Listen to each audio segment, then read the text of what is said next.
भगवान का संदेश गीता में जो है वो हम लोग मनन कर रहे हैं। कल के चिंतन का विषय था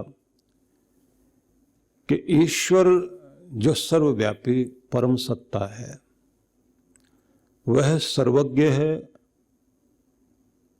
सनातन है और सर्वशक्तिमान होने के साथ साथ पूरे संसार को, सब वस्तुओं को अपने नियंत्रण में लेकर चलाता है। विशाल इतना है कि इतना विराट रूप है प्यारे ईश्वर का कि समस्त ब्रह्मांड, अनेक अनेक ब्रह्मांड, जहाँ तक हमारी कल्पना भी नहीं जा सकती, वह सब कुछ उसके अंदर ही विराजमान है। और वह ऐसी महान शक्ति है कि जिसे हम अपनी आँखों से देख नहीं सकते, हाथ से पकड़ नहीं सकते और चलकर वहाँ पहुँच नहीं सकते। वह सूक्ष्म से भी सूक्ष्म शक्ति है, हमारे अंदर और बाहर वही है। उसका रूप क्या होगा तो बताया गया कि जैसे करोड़ों सूरज का प्रकाश मिलकर कितना बड़ा होगा, लेकिन वह प्रकाश जलाता है। परमेश्वर का प्रकाश जलाता नहीं, आनंदित करता है। डॉक्टर रेमंड मूडी एक महान लेखक चिंतक हुए हैं और उन्होंने लाइफ आफ्टर डेथ नाम की पुस्तक लिखी और बहुत सारे संस्मरण लिखे। उनमें उसने ये कहा कि उन लोगों का मैंने इंटरव्यू लिया जो मर गए थे और फिर जिंदा हो गए। तो उन्होंने जो देखा था तो पूछा कि क्या चीज दिखाई दी थी। तो उन्होंने, ज्यादातर लोगों का एक कहना था कि एक कोई लाइट हमने देखी जो इतनी आकर्षक और इतनी सम्मोहक थी कि जैसे कोई बच्चा अपने माँ के पास आकर और अपना दुख भूल जाता है और उसे देखकर खुश होता है, आनंदित होता है, पीड़ाएं जैसे उसकी छिन जाती हैं। ऐसे ही आत्माओं को, मतलब सभी सौल, सभी रूहें जिन्होंने भी अपना इंटरव्यू दिया, जो जीवित हो गए मरने के बाद, उन्होंने कहा कि ऐसा लगता था कि जैसे जिस चीज को हम तलाश कर रहे हैं दुनिया में वो यही है। जिस प्रेम की झलक हम दुनिया के रिश्तों में ढूंढ रहे थे वो प्रेम यहाँ है। जो खुशियां हम पूरी दुनिया में ढूंढ रहे थे वो खुशियां यही हैं। और उसकी निकटता में जाने को बेचैन हो रहे थे। इसलिए ध्यान रखिए कि अगर किसी लैंप को जलते हुए, किसी दीपक को जलते हुए देखकर कोई पतंगा उसके लिए बेचैन हो जाता है, जलने को तैयार हो जाता है, वो वैसा ही प्रकाश है, क्योंकि ये जीव की अपनी अनुभूति होती है कि कोई ऐसा नूर, इसलिए जो कहते हैं ना ज्योतिषाम अपि ज्योतिरेकम, वह यह ज्योतियों का भी ज्योति है। आदित्य वर्णम तमस परस्तात्, यह समस्त अंधेरों के दूर पार जाकर जो एकमात्र अंधकार रहित महान प्रकाश है वह परमेश्वर है। इसलिए जो ये कहते हैं ना एक नूर ते सब जग उपजा, तो ये वास्तविकता है कि उसी प्रकाश बिंदु से ये दुनिया प्रकट हुई। तो हमने ये जाना था कल कि वह परमेश्वर प्रकाशों का भी प्रकाश है, उससे बड़ा कोई प्रकाश हो नहीं सकता। दुनिया का कोई भी प्रकाश जिसकी चकाचौंध में हम देख नहीं सकते, लेकिन वो ऐसा प्रकाश है जिसको आँखों से नहीं देखा जाता, जिसको आत्मा अनुभव करती है। और अनुभव करती है तो ऐसे कि जिसमें उसे पूर्ण प्रेम, पूर्ण शांति, पूर्ण तृप्ति, पूर्ण संतुष्टि, पूर्ण आनंद की प्राप्ति होती है। और जिसे पाकर ऐसा लगता है कि जैसे किसी धन की तलाश में व्यक्ति होता है ना, कि उसकी अमीरी बढ़ जाए, तो ऐसा ही लगता है कि जैसे हमारी सारी गरीबी मिट गई। ऐसा लगता है जैसे अब तक का सारा डर खत्म हो गया। इसलिए परमेश्वर महान उस रूप में भी है जहां निर्भयता आती है। जो वाणी में शब्द जो कहा निर्भव, तो वो निर्भव मतलब निर्भय है। अकाल मूर्त, अजोनि, सैभम, ये सब नाम जो बोले गए हैं वह उसी परम सत्ता के नाम है कि वह अकाल मूर्त है। मतलब उसकी कोई मूर्ति हम बनाते भी हैं तो ध्यान रखिए उसने हमारी सारी मूर्तियां बनाई हैं, लेकिन वो तो सबके अंदर विराजमान है और सर्वव्यापी परम सत्ता है। तो उस परमेश्वर के विषय में जाना, लेकिन ये वर्णन सुनने के बाद हमें आगे ये समझना है कि ये तो महिमा हुई भगवान की, लेकिन हम क्या करें? तो भगवान श्री कृष्ण ने कहा मय्येव मन आधस्व, तुम अपना मन मुझ में एकाग्र करो। मयि बुद्धिम निवेशय, और ये अक्ल जो है तुम्हारी बुद्धि है ये भी मुझे दो। हमारी बुद्धि भगवान की हो जाए, हमारा मन भगवान का हो जाए। जिसकी बुद्धि में परमेश्वर बस गया वह बुद्धि सुबुद्धि होती है। इसलिए कहते हैं ना, बुद्धि को धर्म से जोड़ो। बुद्धि अगर अधर्म से जुड़ गई तो क्या हो सकता है? दुनिया के ज्यादा से ज्यादा बुद्धिमान लोग दुनिया के लिए खतरनाक बन गए। और जब बुद्धि धर्म से और भगवान से जुड़ती है तो वो लोग जो इतने बुद्धिमान लोग थे, बड़े बड़े साइंटिस्ट लोग थे, बड़े बड़े वो वैज्ञानिक जिन्होंने आयुर्विज्ञान के माध्यम से इस दुनिया का भला किया, उनके विषय में सोचिए कि उन लोगों ने किस प्रकार से दुनिया को बचाया, सुरक्षित किया। जिन्होंने पोलियो का टीका बनाया, जिन्होंने टेटनस का टीका बनाया, वायरस जितने भी हो रहे हैं उनसे बचाने के लिए जिन लोगों ने, आप सोचिए प्लेग का टीका जिसने बनाया खुद भी बेचारा प्लेग से मर गया। जिसने जो है ये पशु कोई काट ले उससे जो रेबीज हो जाता है, रेबीज भयंकर बीमारी है।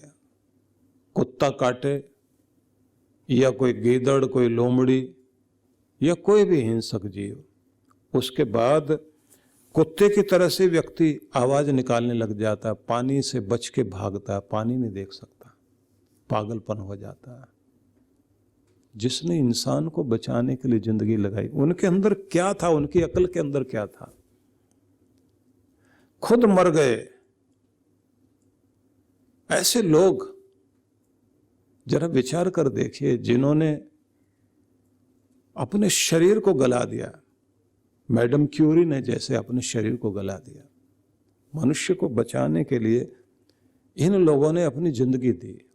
और हम सब हैसान उनके उपकारों के नीचे दबे हुए हैं, जिन लोगों ने अपनी जिंदगी लगा लगा कर, भारत के ऋषि लोग पूरा जीवन लगा दिया। महान पुरुषों के पास रह करके जब कुछ लोग जागृत होते हैं, वो इस चक्कर में नहीं लगते कि इसने कौन से पैसे ज्यादा जोड़ लिए, दूसरे ने ज्यादा जोड़ लिया है। कोई गोलगप्पे बेच करके, कोई पानी पूड़ी बेच करके, कोई सब्जी बेच करके, कोई समोसे बेच के, कोई दूसरा काम करके, कोई तीसरी तरह का काम करके कुछ पैसे इकट्ठे कर लिए। किसी ने डेयरी फार्म खोल लिया, किसी ने मुर्गी फार्म खोल लिया, पैसे इकट्ठे कर लिए, बड़े आदमी हो गए। बड़े लोग हैं जी आप। बड़े आदमी कौन से बड़े हो गए? थोड़ा सा इकट्ठा कर लिया आपने। असली बड़े कौन? जिनकी बड़प्पन जिनके अंदर है, जिनकी आत्मा बड़ी है, जिनका हृदय बड़ा, बड़े वो थे जो इस दुनिया को बड़प्पन देकर गए, जिंदगी देकर गए। इसलिए ये भीड़ आई और चली गई, लेकिन जो जीवित हैं आज भी, दुनिया से जाने के बाद भी, जिनका नाम आज भी और हमेशा रहेगा, दुनिया आती रहेगी जाती रहेगी, लेकिन जिनका नाम कोई मिटा नहीं सकता।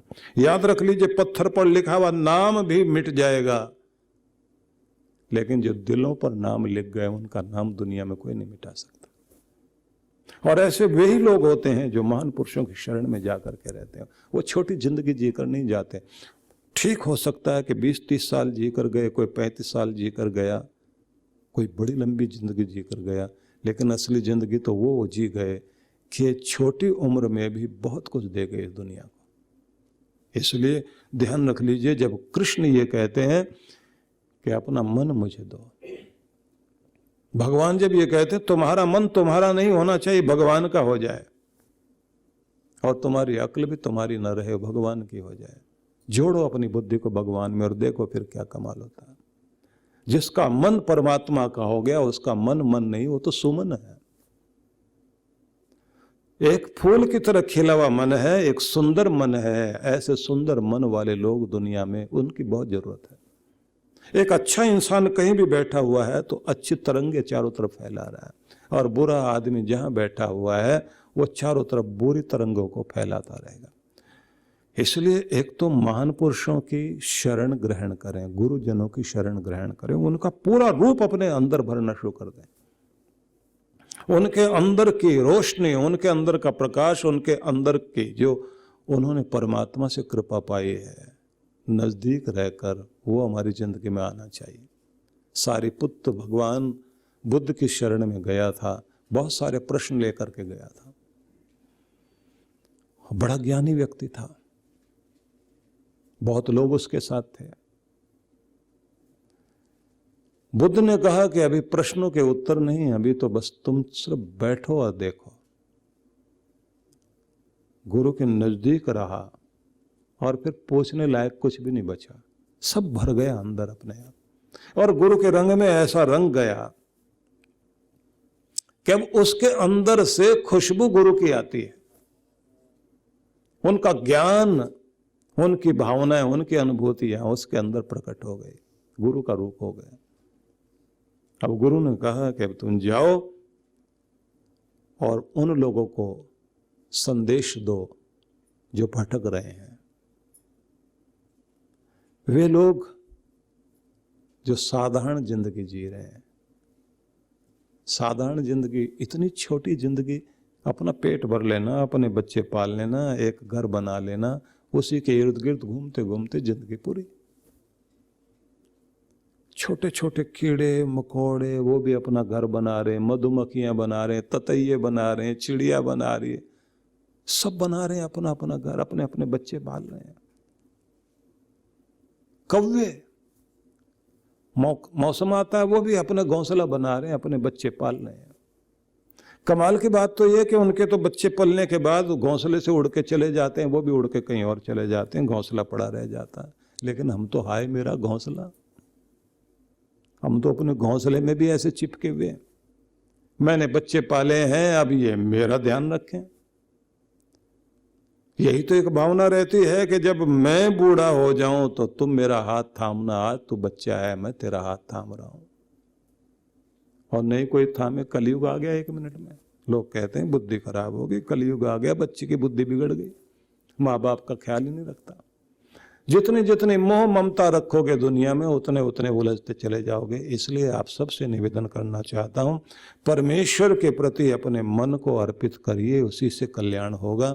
और बुद्धि भगवान में लगाइए, उसी से कल्याण होगा। भीड़ बन करके दुनिया में मत जिए, बनना है तो वो बने। आपकी नकल दुनिया करे, आपको किसी नकल की जरूरत ना पड़े। और जैसे सारिपुत्र ने किया, जब भगवान बुद्ध ने कहा कि जाओ दुनिया को संदेश दो, जो भटक गए उनको रास्ता दिखाओ, जो छोटी जिंदगी जी रहे हैं उन्हें बड़ा करो, बड़ी जिंदगी जीने के लिए प्रेरित करो। इसका मतलब यह नहीं कि घर परिवार छोड़ के भाग जाएं।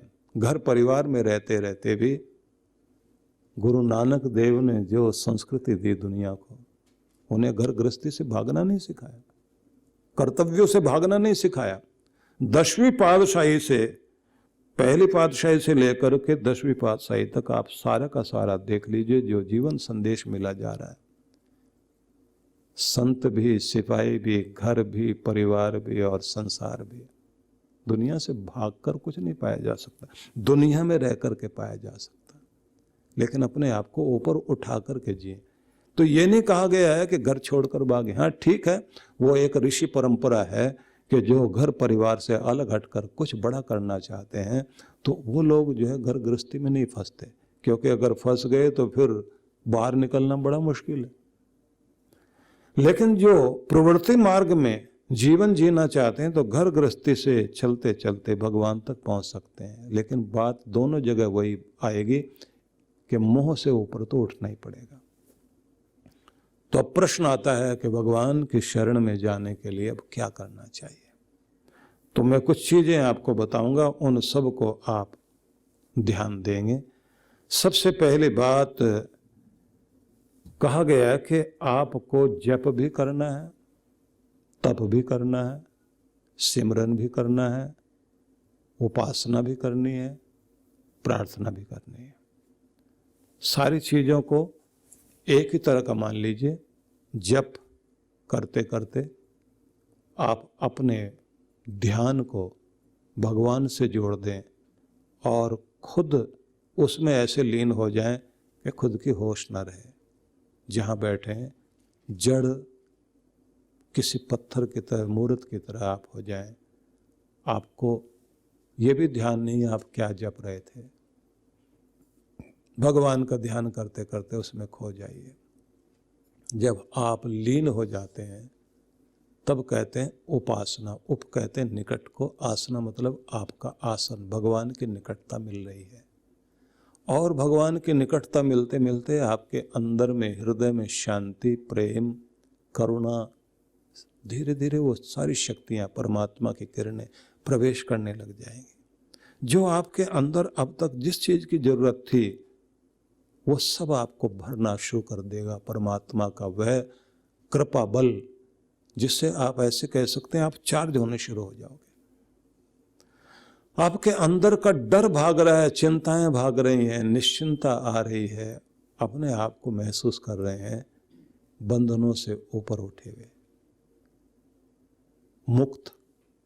अभी तक हम बोझ में दबा हुआ महसूस करते हैं। तो इसको कहते हैं निकट आ जाना, निकटता प्राप्त कर लेना। जप करते करते ध्यान में उतर आए।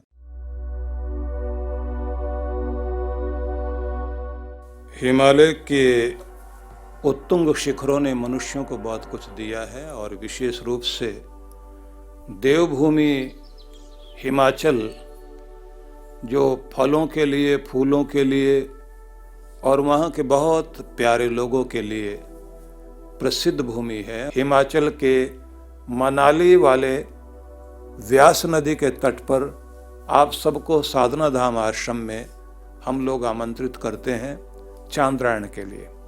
चांद्रायण तप वह तप है जिसके द्वारा हम अपने अनेक तरह के पाप पंख को धोने के लिए, अपने चित्त को निर्मल करने के लिए और अपना भावी जीवन उत्कृष्ट बनाने के लिए हमें अवसर मिलता है। एक तरह से जैसे कायाकल्प होता है, ऐसे ही मानसिक रूप से अपने चित्त को फिर से एक नया बनाने के लिए जो सबसे उत्तम तप कहा गया है उसे चांद्रायण तप कहा गया है। धौलाधार पहाड़ियों के मध्य व्यास नदी के तट पर प्रकृति के उस सुंदर सुरम्य वातावरण में तप करने का सुंदर अवसर है हम सभी के लिए। 22 मई से लेकर के 6 जून 2021 तक के लिए ये सुंदर अवसर है। इसमें आप लोग पधार सकते हैं, इसका लाभ ले सकते हैं। दूसरा मैं आपको ये भी कहना चाहता हूँ, जो 5 दिवस के लिए ही साधना करने के लिए आना चाहते हैं तो इस बार साधना बहुत ही अलग तरह की साधना हो रही है, जिसमें कुंडलिनी जागरण से लेकर के समस्त चक्रों के जागरण की विधि सिखाने के साथ साथ में हम अपने सौभाग्य चक्र को किस तरह से जागृत कर सकते हैं और अपने 10वें द्वार तक अपनी चेतना को कैसे पहुंचा सकते हैं, जिससे जन्म भी सुधरे और मरण भी सुधरे। तो यह चक्र साधना, कुंडलिनी शक्ति की जागरण की साधना और सौभाग्य प्राप्ति के लिए सौभाग्य ध्यान का सुंदर अवसर होगा, जिसके लिए 5-5 दिन के ये कैंप चलेंगे। मैं आमंत्रित करता हूँ आप सभी को कि आप आइए और इसमें भाग लीजिए।